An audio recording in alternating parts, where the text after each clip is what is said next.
Hey YouTube, and welcome to iCast 2024. So on Instagram, of course, we do the shorter versions, but here on YouTube, we're gonna do a little bit more of an in-depth dive on this product. So I'm here at the Yak Attack booth, and this is the Yak Attack Leaderboard.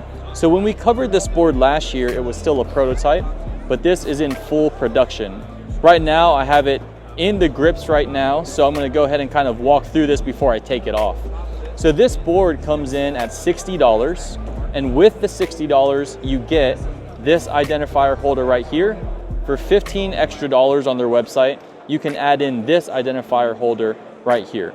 So if for whatever reason you're fishing, 4 different tournaments here, you can hold, you can hold pretty much, 16 identifiers if you need. But most of us are just fishing 1 tournament.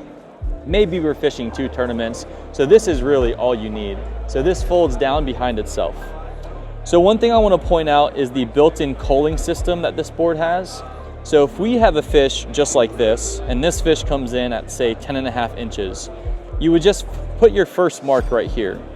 But if you catch a bigger fish, and let's extend this, and you need to kind of identify or cull what you're at now, you can move your second identifier and say, boom, you're at 16.5 inches or 16 3/4 inches.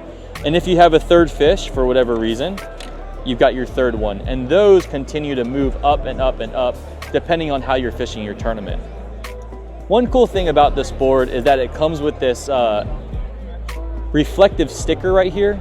And that's important when you're fishing tournaments for tournament transparency, especially if you're a judge. So you can see obviously that this fish is not touching the face of the bump board. It's off honestly a whole inch. And so we can see that, we have Yak Tribe tournaments as well, and this is a great addition to this board.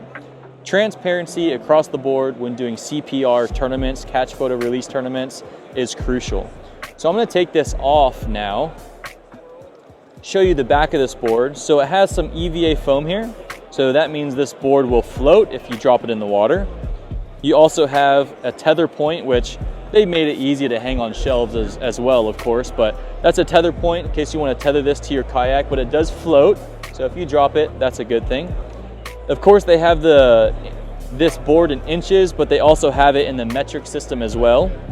And they have a second color. So I guess this is like their sand dune matching their other branding and their other colors that they have.